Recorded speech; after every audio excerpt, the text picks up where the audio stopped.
Distinguir entre la fe y la opinión al explicar textos controversiales, parte 5. Continuación del punto 3. La explicación y la aplicación del texto controversial. Colosenses 2:8 y versículo 16 y 17 y versículos 20 al 23. Este texto debe mencionarse otra vez en este estudio bajo este encabezado: el señorío. Dice Pablo: mirad que nadie os engañe por medio de filosofías y huecas sutilezas según las tradiciones de los hombres.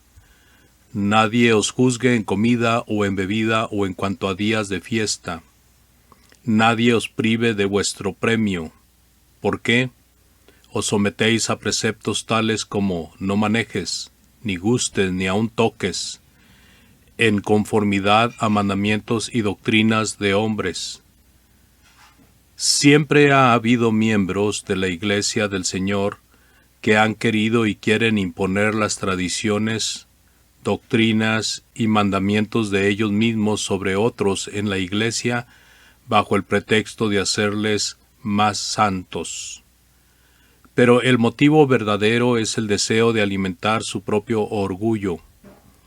Apetecen el señorío, se exaltan a sí mismos, se sienten grandes e importantes si tienen dominio sobre la fe de otros.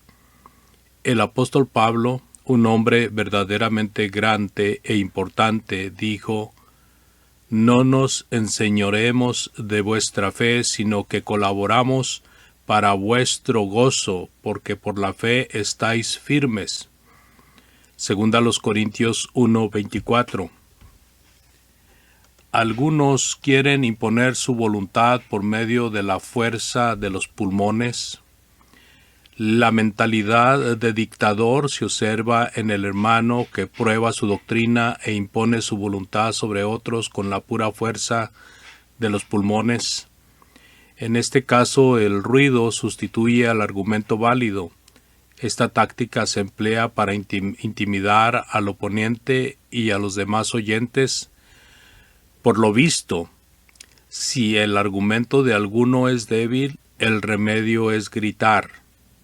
La fuerza de pulmón sustituye la fuerza del argumento, pero la intimidación no ayuda al argumento inválido. Tampoco lo hace la descortesía o la rudeza.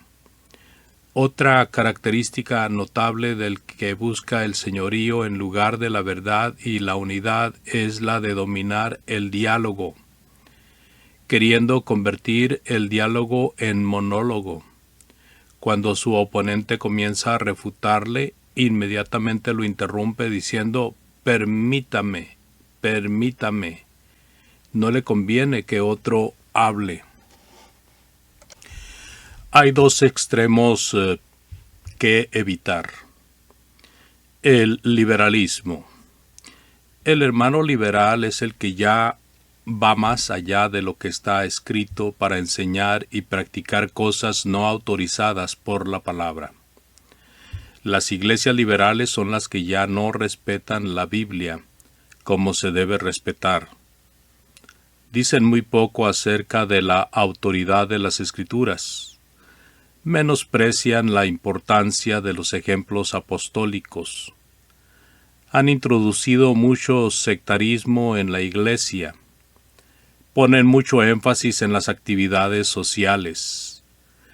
Construyen salones de recreo. Sus rótulos dicen centro familiar. Tienen cada vez más relaciones con las iglesias sectarias. Han introducido toda clase de institución, sociedad y organización en la iglesia del Señor Jesús. Dicen que la Biblia no dice cómo hacer la obra y que tiene libertad de originar toda clase de innovación. Dan gran importancia a las escuelas para los predicadores, porque la iglesia local ya no funciona como debe funcionar. Hay varias congregaciones que se han convertido en iglesias de centralización. Es decir, piden y reciben hasta millones de dólares para tener programas de radio o televisión, o de publicaciones, nacionales e internacionales. Dos de los más populares son El Heraldo de la Verdad de Abilene, Texas, y Radio Mundial de West Monroe, Louisiana. Los que hacen tales cosas son hermanos liberales. Usan de una libertad que no les corresponde, no tienen libertad ni autoridad bíblica para hacer tales cosas. Hay muchísimas cosas que demuestran su liberalismo.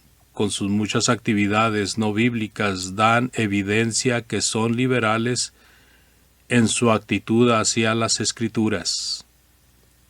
Admiten libremente algunos de ellos que no tienen autoridad bíblica para tales prácticas. Ha habido mucha crítica del uso del término liberal, pero es necesario hacer distinción entre hermanos en casos semejantes. Primera a los Corintios 11:19. El mal no es el empleo del término, sino el liberalismo mismo. El extremismo, la palabra extremismo se usa aquí para describir la práctica incorrecta de imponer como leyes las varias opiniones, requisitos y prohibiciones que son más exigentes que la ley de Cristo. Si algún hermano clasifica su opinión, un asunto que no debe de afectar la comunión, como asunto incluido en la fe, un asunto que sí afecta a la comunión, es culpable del extremismo, es extremista, hace ley, aunque Santiago dice que uno solo es el dador de la ley, que pueda salvar y que pueda perder. 4:12 de Santiago. Dijo un hermano que si la mujer usa aretes, esto no es una opinión, sino asunto de fe. Esto es un ejemplo del extremismo. Todo caso semejante refleja el descuido del uso de la palabra. El extremismo va más allá de lo que está escrito, al igual que el liberalismo. El uno quiere ser muy tolerante y el otro quiere ser muy intolerante, pero los dos usan mal las Escrituras. Permanezca el amor fraternal. Hebreos 13:1. Uno de los propósitos de este tratado es evitar tanto corte de comunión entre hermanos. La carta a los hebreos fue escrita para prevenir la apostasía, y esta exhortación, permanezca el amor fraternal, es una de las últimas de la carta. La falta de amor fraternal es la causa principal de la muerte espiritual. El hermano que no ama a otros hermanos y solamente quiere imponer su voluntad sobre ellos, se amarga y deja la iglesia. Dice Pablo en Romanos 14:19, sigamos lo que contribuye a la paz y a la mutua edificación. Hay cosas que contribuyen a la paz y unidad, y también hay cosas que contribuyen a la desaveniencia y división. El liberalismo ha dividido la iglesia. El extremismo también amenaza la unidad de la iglesia y en algunas partes ya ha causado la división. Es por eso que nos urge dar atención al problema. Debemos todos estar resueltos a resolver el problema. Mucho depende del amor fraternal. Debemos desear la comunión con otros hermanos en Cristo. Si hay amor fraternal, habrá también el deseo ferviente de preservar la comunión entre hermanos. Si no hay amor, no hay nada. 1 Corintios 13.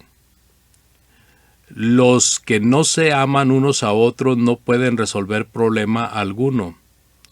Los tales no deben predicar, no deben ni siquiera tratar de resolver problemas hasta que se enseñen a amarse unos a otros. Es mejor callar hasta que haya cambio de corazón. Los cristianos verdaderos siempre buscan la paz y la unidad entre hermanos y tienen el deseo ferviente de tener comunión unos con otros. A veces los hermanos que están involucrados en dificultades entre sí demuestran una actitud de amargura y odio. Es obvio que no tienen el deseo de reconciliarse unos con otros. Si es así, todos están mal. El desacuerdo o el problema que dañó la relación o su relación hermanable les ha llevado a un nivel muy bajo y los ha devuelto a la carnalidad. En esta condición no pueden resolver el problema inicial porque ahora han caído en otro problema mayor. ¿Debemos tratar de convertir a otros cristianos a nuestras opiniones? Esto es una pregunta. Cristo envió a los apóstoles a predicar el Evangelio para ser discípulos de Cristo. Pablo no quería discípulos para sí mismo. 1 Corintios 1, 12 al 15. Si alguien se convierte a Cristo y sigue fiel a Cristo, debemos regocijarnos, aunque en algunas cosas no esté de acuerdo con nosotros. No es siervo de nosotros, sino de Cristo. No debemos juzgar al criado ajeno. No tenemos el deber ni el derecho de molestar ni inquietar a otro discípulo de Cristo hasta que por fin se someta a todas las opiniones de nosotros. Debemos estudiar juntos como hermanos amados, ayudándoos a crecer, a ser piadosos, santificados, etc., pero lo que recibe el énfasis en Romanos 14 y 1 Corintios 8 no es que todos lleguen a un acuerdo completo en cuanto a sus diferencias de opinión, sino que todos sigan unidos en amor, no menospreciando o juzgando el uno al otro ni causando que el hermano tropiece. Conviene que todos leamos estos versículos con mucha atención y observemos que Pablo no les requirió que estudiaran día y noche para resolver sus diferencias. Pablo no les puso plazo para llegar a un acuerdo antes de cortar de comunión el uno con el otro, si no llegaran a un acuerdo con sus convicciones. Pablo deja a cada hermano con su conciencia. Los únicos errores mencionados por Pablo en Romanos 14 y 1 Corintios 8 son el de menospreciar al hermano, el de juzgar al hermano, el de poner tropiezo delante del hermano. Pablo no dijo que el hermano fuerte estuviera obligado a convertir al hermano débil. No hay nada en este texto que diga que el hermano débil no podía continuar con sus convicciones hasta la muerte y ser salvo. Pablo continúa con este mismo pensamiento, pero objetan algunos, estos están divididos, no están de acuerdo, no hablan las mismas cosas. El concepto que algunos tienen de la unidad no es la unidad de la cual la Biblia habla, Efesios 4 del 4 al 6, sino el conformismo a las opiniones de algún hermano o grupo de hermanos. Es el concepto militar. Todo soldado tiene que vestir el mismo uniforme, tienen que comer la misma comida a la misma hora y tienen que llevar el paso en el desfile de tropas. En 1 Corintios 1:10 Pablo dice que habléis todos una misma cosa y que no hay entre vosotros divisiones, sino que estéis perfectamente unidos en una misma mente y en un mismo parecer. Con esto condenó la división, versículos 11, 13 y capítulo 3, versículos del 1 al 4, pero 1 Corintios 1:10 no contradice a 1 Corintios 8, y a capítulo 10 del 23 al 33. No hay conflicto alguno entre los dos textos. La conclusión sencilla es que los asuntos tratados en 1 Corintios 8 y 10, 23 al 33, como también los de Romanos 14, son asuntos que no deben de afectar la comunión entre hermanos. Permanezca el amor fraternal, Hebreos 13:1. Fin del libro Estudiar y usar bien la palabra de Wayne Partain.